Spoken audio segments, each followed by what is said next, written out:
Hi guys, எல்லாருக்கும் வணக்கம் guys. இந்த வீடியோவில் நம்ம என்ன பார்க்க போகிறோன்னா, பேஸ்பால் கிரிக்கெட் டெஸ்ட்டில் எப்படி விளையாடணும்னு சொல்லிட்டு இந்திய அணி விளையாடி காமிச்சிருக்காங்க. இந்திய அணியை பார்த்தா எனக்கு ஒரு பக்கம் பயமாகவும் இருக்குது அப்படின்னு சொல்லிட்டு இங்கிலாந்து அணியின் நட்சத்திர டெஸ்ட் வீரரான ஜோ ரூட் பார்த்தீங்கன்னா இந்திய அணி குறித்தும் அதுவும் இந்திய அணி இந்த டெஸ்ட் மேட்ச்சில் பேஸ்பால் கிரிக்கெட் விளையாடுறது குறித்தும் சில பல கருத்துக்கள் பேசியிருக்காரு.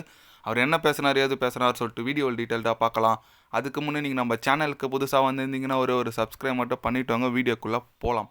ஆமாங்க, இந்தியா பார்த்தீங்கன்னா பங்களாதேஷ் அணிக்கு ஆப்போசிட்டாக செகண்ட் டெஸ்ட் மேட்ச் விளையாடல, செகண்டு பேஸ்பால் கிரிக்கெட் எப்படி சொல்கிறது T20 மாதிரி தான் விளையாடினாங்க. ஏன்னா அந்தளவுக்கு தான் அதிரடியாக ஆடினாங்க.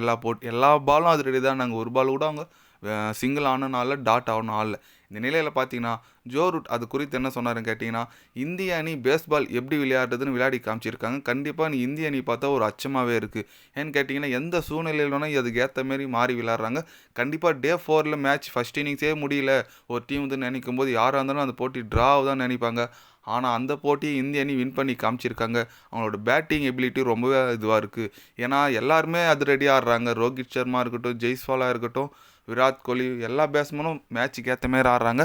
அதனால தான் அவங்களோட ப்ளஸ்ஸாக இருக்குது. அவங்கள 3 டைமென்ஷனல் பிளேயர் இருக்காங்க. T20 டெஸ்ட் ஓடி 3 விதமான விளையாடுறதுக்கான பிளேயர்கள் இருக்காங்க. அதனால தான் இந்திய அணி இது வரைக்கும் யாருமே அசைக்க முடியாத அணியாக வளம் வந்துட்டுருக்காங்க. கண்டிப்பாக இந்திய அணியோட ஃப்யூச்சர் ரொம்பவே நல்லா இருக்குது. அதில் முக்கியமாக நான் பார்க்குறது கில், ஜெய்ஸ்வாலா தான். இவங்க 2 பேரும் இந்திய அணிக்கு ரொம்பவே நல்லா பண்ணிட்டு வந்துட்டுருக்காங்க. இந்திய அணிக்கு ஆல் த பெஸ்ட் இந்த டெஸ்ட் சீரிஸ் வின் பண்ணதுக்கு அப்படின்னு சொல்லிட்டு நம்ம ஜோ ரூட் ஓப்பனாக சொல்லியிருக்காப்புல.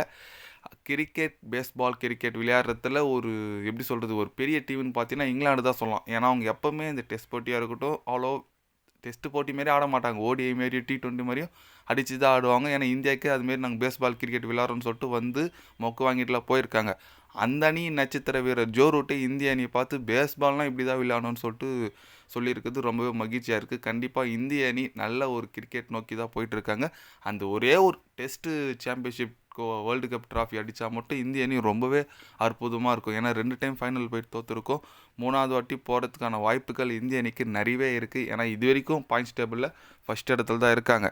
அதனால் கண்டிப்பாக இந்திய அணியை நம்ம ஆர்வமாக பார்த்துட்ருக்கோம்.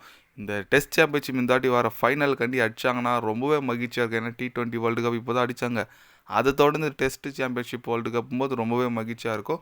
பார்க்கலாம். இந்திய அணி அஸ்வின், ஜடேஜா 2 பேர் பயங்கரமான ஆல்ரவுண்டர் ஃபார்மில் இருக்காங்க. பேட்டிங்கில் கில்லாக இருக்கட்டும், ஜெய்ஸ்வாலாக இருக்கட்டும், விராட் கோலியாக இருக்கட்டும், எல்லாம் நல்ல டச்சில் இருக்காங்க. போலிங்கில் பும்ரா சொல்லவா வேணும், சூப்பராக போகிற ஆகாஷ்தீப் சொல்லிட்டு நல்ல இந்திய அணிக்கு ஒரு ஆல்ரவுண்டிங் டீமாக இருக்குது. கண்டிப்பாக இந்திய அணி இந்த வாட்டி டெஸ்ட் சாம்பியன்ஷிப் ஃபைனல் போயிட்டு வேர்ல்டு கப் அடிக்கும் நான் நினைக்கிறேன். நீங்கள் சொல்லுங்கள், இந்த வாட்டி டெஸ்ட் வேர்ல்டு கப் இந்திய அணி அடிக்குமா அடிக்காதா? உங்களோட கருத்து என்னன்னு சொல்லிட்டு ஒரு கமெண்ட் பண்ணிட்டு போங்க. இது போன்ற ஸ்போர்ட்ஸ் நியூஸை தெரிஞ்சுக்கன்னா சேனலை சப்ஸ்கிரைபர் லைக் ஒன்று பண்ணிக்கோங்க. கண்டிப்பாக கிரிக்கெட் பற்றி day by day channel update வரும். மறக்காமல் சப்ஸ்கிரைப் மட்டும் கொஞ்சம் பண்ணி வச்சுக்கோங்க. நன்றி, வணக்கம்.